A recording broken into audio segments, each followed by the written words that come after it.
Hello and welcome to The Ordeal. Not surprisingly, somebody is blaming the siege on the Capitol building on racism. Racism. So this, we knew this was going to happen. But before we get into this interview from NPR, please like, comment, share, and subscribe. Commenting on my video, you can do that. It might get deleted. YouTube keeps deleting comments. Sometimes they're leaving them up. Sometimes they're taking them down. If you want me to review something, please head on over to my About page. There's an email address there. Just email me anything you want me to review. That way, it's certainly going to get to me, or at least it's more likely to get to me. Also, leave it in a comment just in case, anybody else might want to look into it. Don't worry, I'm not trying to get your email addresses. I wouldn't know what to do with them if I got them anyway. Email you? Okay, great. So I send you an email, whatever. I wouldn't even send you an email. I just, I want to make sure that I'm servicing you guys, giving you the videos that you want to see. Please share this video with as many people as possible. We got to beat the algorithm. I'm not beating the algorithm. I got to get more subscribers so that the messages that we present on this channel can reach more people. We can spread the truth. We don't want this wokeness taking over the world. And I do mostly videos on how bad wokeness is. Thanks for watching. Let's go ahead and get into this interview. That white supremacy and privilege were a factor. As founder of the group DC Concerned Citizens, Ty Hobson Powell has been part of a lot of protests around the Capitol. There were instances where we were met with tear gas, we were met with rubber bullets, police pushing us back with their bikes, with their hands, all just for trying to peacefully assemble in the streets. So, like many people, he had an immediate thought yesterday while watching mobs encroach on the Capitol, that law enforcement would have been ready for the onslaught if they looked like his group, predominantly black and brown people. No, the police weren't ready for the siege on the Capitol because we haven't seen this kind of violence or aggression from Trump supporters in the past. Instead, for hours, the mostly white crowds loitered.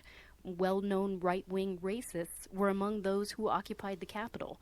A few wore shirts with neo-Nazi graphics and slogans. We've seen law enforcement that were on site holding hands of supporters and helping them down the steps. Hobson Powell heard mainstream media describe the people there as protesters. It was something he's seen many times. Yes, they described them as protesters because that's what they were, initially anyway. And we've seen the mainstream media describe people who are killing white people as peaceful protesters. We've seen this. All through this whole last 2020, we saw that. Burning down buildings, assaulting people, killing people. Oh, they're peaceful protesters. Yeah, okay. So you started this. You and your stupidity started this. Don't even point the finger at me or the police. You started this. This is what you wanted. You reap what you sow. Before, a phenomenon he says compounds the experience of racism, the reluctance to call out white supremacy and white privilege. And so when we think about an armed takeover of the Capitol building, we have to acknowledge that. It was an armed takeover, really? I didn't see any weapons being brandished by the mob. And, I mean, they kind of took it over. Not really. It was pretty weak. They just kind of got inside, walked around. One person actually took a stand. And yes, there were some unfortunate tragedies that happened during the siege, which that sort of thing should never happen. But we're human. It happens. It's terrible, but, what can you do? A big source of that is kind of white identity politics and white grievance. Carrie Lee. Yeah, it's all about, the differences in group identity. That's what it is. It has absolutely nothing to do with the fact that the finger is being pointed at me and people who have the same skin tone as me, and we're told that we're evil just because of the color of our skin. That's not happening at all, right? Except it's persistently happening. Persistently. Anything that I do wrong or perceived as wrong, because I don't do anything wrong, but anything that is perceived as wrong being done by me, by a person who is not white, it's a race thing. Automatically comes down to that. It's happened to me. People just, you're a little white. And it's like, no, it has nothing to do with my race. It has to do with you being wrong, me being right, but you perceiving me as wrong. That's what it has to do with. He is an assistant professor at the U.S. Air War College in Alabama, speaking here in a personal capacity. She says law enforcement tends to see white crowds as less threatening. That is a function of how we interpret different faces in this country. You can have a sea of minorities and the police feel more threatened and therefore use more force, as opposed to a sea of white faces, who get the benefit of the doubt. That attitude in part left the Capitol exposed, despite the fact that after 9/11, the U.S. government poured billions of dollars into making federal buildings more secure. Okay, so the reason that people perceive certain groups as less threatening than others is because of the crime statistics. If you want to say it's bias, if they have this prejudice inside of them, it's just there, it's inside of them. They're evil because of it. Oh, those evil bastards with their prejudice inside of it. Oh, they're so evil. Prove it. Prove that's what's actually happening. But you can't. You know why? Because the crime statistics don't bear that out. And we're going to look at this in more detail here in a moment. And despite signs of more extremism, Michael German, a fellow with the Brennan Center for Justice, has been warning about increasing domestic terrorism. There were many of us who were raising concerns about this over the last several years. He says the situation at the Capitol isn't unique. German says many law enforcement officers across the country sympathize with some views of far-right groups. Even though if you look around the country and you look at the most violent acts, it's far-right militants that are engaging in. Do you have proof of that? Seriously, show me some demographics on that. I've tried to find, groups committing the most. I couldn't find anything. I didn't look that hard because I have way too much going on in my life to spend all day trying to search through document after document finding what are the most violent crimes in the United States or what are actual terrorist acts in the United States. I can tell you this right now, what we saw all through the year 2020 after George Floyd died were terrorist acts. And if you watch the news, didn't see too many albinos in those crowds. Yeah. But law enforcement is allowing them often to come into their communities, commit this violence, and walk away without any penalty. So that has encouraged them to believe that they are authorized to engage in this behavior. Another factor? Historically, the U.S. has treated domestic threats very differently from those from abroad. Bruce Hoffman's a senior fellow for counterterrorism and homeland security at the Council on Foreign Relations. He says that for international terrorism threats, certain consequences kick in, like legal and financial sanctions when a group is designated a terrorist organization. No such legislation exists in the United States to designate and to sanction domestic terrorist groups. So, of course, there's a complete difference in the way foreign threats are handled from domestic ones, because the domestic ones repeatedly bump up against concerns over violating First Amendment and freedom of assembly rights. But Ty Hobson Powell says these domestic threats will only grow if police officers are allowed to be complicit with impunity, which he says was on full display yesterday at the Capitol. People are not being honest with themselves about the fact that this is very American. This kind of terror has been inflicted on Americans in many different ways. Until we can be honest about what America has been, America will never become what it can be. You're right. The kind of things that you're talking about have been inflicted upon Americans. It has been, of course, by white people, but they're not the majority of the instigators of these situations. While heading toward Inauguration Day, Hobson Powell, like many Americans, is expecting more protests, but he won't have the usual front seat view as a D.C. resident. He'll be in court for an arrest he got at a Black Lives Matter protest. For The World. Wonder why he got that arrest. Maybe it was because he broke the law. He's going to say, no, it's just because I'm a poor, innocent black man in the United States, and the United States is hunting us down and killing us because we're black. Meanwhile, in reality, the deaths of black people by the police are much lower than the deaths of white people by the police. So, I don't know what to tell you other than the numbers don't bear out your conspiracy theory. Now, let's take a look at why maybe people are more afraid of crowds of black people than they are afraid of crowds of white people. Now, we could look at the FBI page 43. That's kind of the go-to, but that's not. Let's take a different approach. The FBI table 43, if you don't know, is the racial statistics on crime. So crime by race in the country. I want to take a look at America's top 20 cities for crime. This is from the Daily Signal. Whether or not that's reliable, I don't know. But let's take a look and see what is causing the crime in these cities, and maybe it's the white people there.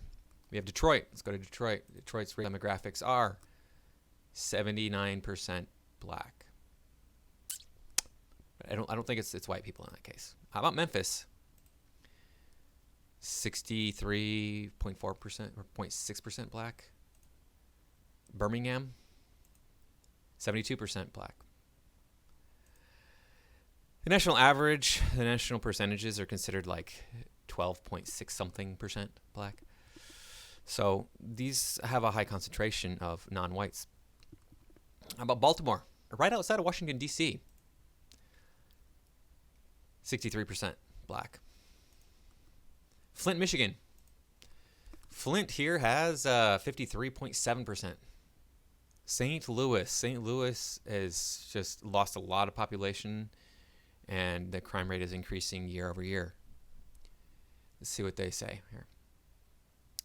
47.9% black. Danville, Illinois. I'm from Illinois. I lived in Illinois most of my life. I don't know Danville. This must be some little podunk town that's far away from where I'm from in Illinois. How it made the list, I'm not sure. Maybe it had some weird thing that happened recently. Danville, 32% black. Well, it's still a pretty high percentage. It's higher. It's like almost three times the national average. But that's an anomaly. I don't know what happened there. Saginaw, Michigan, 43.5%. Wilmington, Delaware, 57.76 or 0.67. Camden, New Jersey, 47.8. Pine Bluff, Arkansas. I have no idea where that is. 76.6%. Kansas City, Missouri. Been there. Kansas City, only 29.11%. Okay. Well, that's another anomaly. That's strange, but it's still a pretty high percentage. That's 2.5 times the percentage of the rest of the population, almost. San Bernardino, California. So this is going to be an interesting thing here, because I live in California now. There are not a lot of black people in California. There are a lot of white people. There are a lot of Hispanic people. The biggest group in California is Hispanic. It's like 39%. 40% Hispanic, and only something like 37% white. So there is an overwhelming number of Hispanic people there. Let's see what San Bernardino says. Is it going to say black? Is it going to say white? Let's find out here. San Bernardino says it's 55.89%.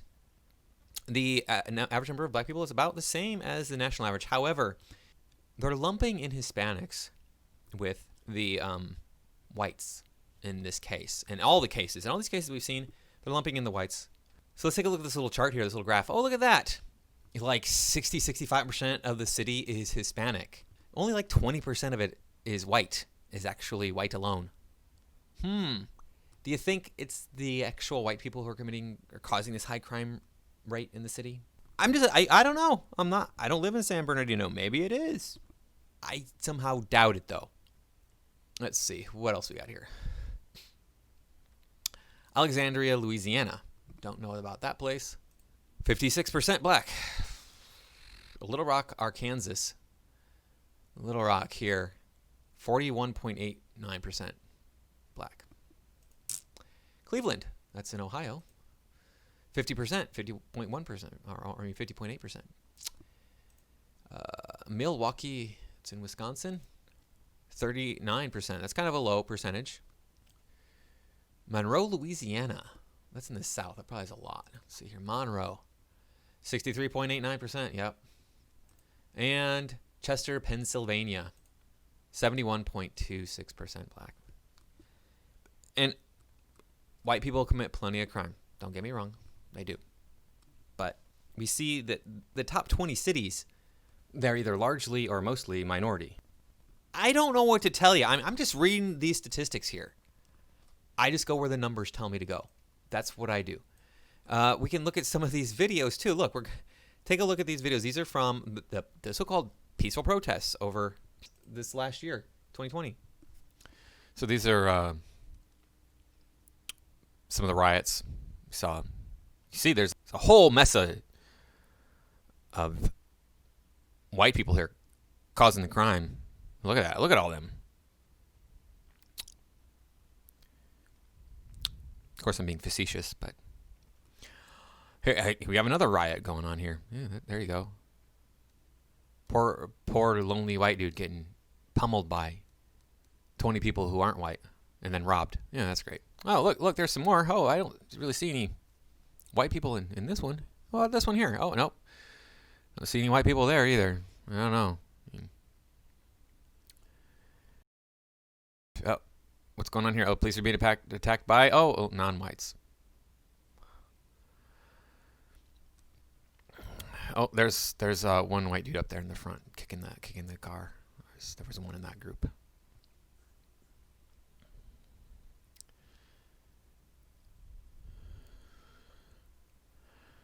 Yeah, I mean, looting. So this is a Target. What's left of it? Huh. Tearing down this fence. I don't know why they're tearing this fence down, but I don't see anything but minorities doing this work. So what do we got here? Burning down the city. There's some whites in the crowd there. You can see them, but there's also a lot of blacks right there. Look at them. I don't know what to tell you about that. I mean, it's just so... all this stuff, all this crime that's been perpetrated by non-whites. And look, the police are just in there just killing them. They're shooting them down dead. Just killing them. Here's some looting. This looting, when I was... so I live outside of L.A. I live about 25 minutes outside of L.A. County. And the county and the city are very close to the same size, by the way, in case you didn't know that. And on the local news, when all this rioting stuff was going on, although they were showing the looting on the screen, every single person I saw looting was black. I didn't see a single person of a different race. So.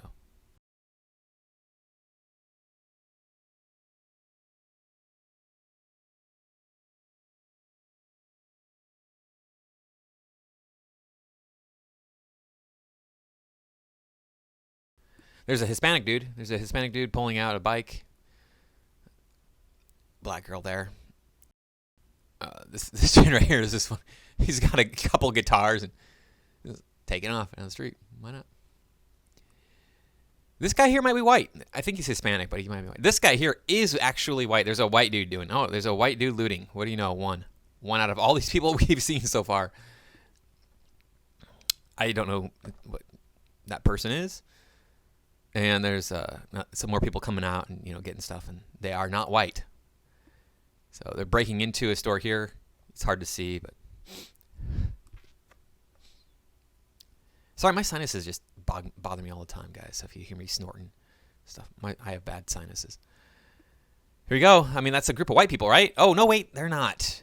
I thought we were gonna finally get our proof. Oh, here's a white girl. Is she doing something? Oh no, it's a black guy. She's just standing there. This was weird because this one here. This is supposedly a black-owned business. And there's a black guy inside breaking down the gate. Right there. I don't see a whole lot of non-blacks in this crowd here. There's some Hispanics. There's a white dude right there walking by, but he's just kind of walking around. I don't know what he's doing. There's maybe another white guy standing there in the white sweats. I can't tell if it's a guy or a girl, and I can't tell if they're white or his. Yeah, I guess they're probably white because they have a blonde hair. They might dye their hair though. You never know these days. I think it's a dude. Looks like he's moving like he's a dude instead of a girl. And then you see there were, I think, maybe a couple of white people that went in. There's going to be a white guy come out here, I think. on this one. Who did actually loot some stuff, but mostly those are non-white people. Most of them are black people. There's a white girl there. She's looking like she's getting ready to go in.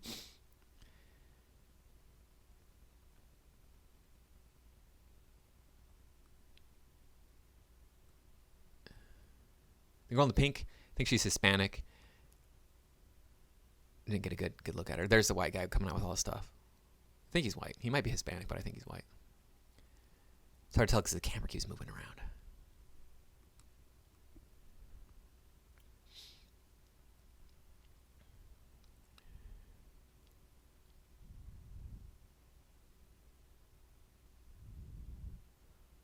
You see people coming out, and so my point being, look, it's not the white people or the Asian people, at least Eastern Asian people, that you really have to worry about. That's why the siege on the Capitol didn't meet a lot of violent resistance, right? The thing is to see white and Eastern Asian people have earned the trust of the authorities. They've earned that. It's the same way with my students. If I get a student who's like showing up to class every day, working hard, turning in their assignments, and then they miss one assignment, they come to me, oh, you know what? Something happened. I missed this assignment, blah, blah, blah. They've earned my trust. I go, okay, don't worry about it. Just resubmit it, and we'll handle it from there. Because you've already shown me that you're a trustworthy student, that you're actually putting in the work. I got so many students who pull the same thing. They don't turn in anything, and then they go, oh, I tried to turn in this assignment, and I couldn't do it for whatever XYZ reason. And it's like, yeah, but you haven't turned in assignments the whole term. You've been absent half the classes. You don't participate. You haven't earned my trust. So I can't very well just accept your excuses. You have to give me proof. And my coworkers, they said the same thing about the Capitol siege. They said if it was minorities, they would have been shot dead. They would have been killed because they listened to the mainstream media and the propaganda.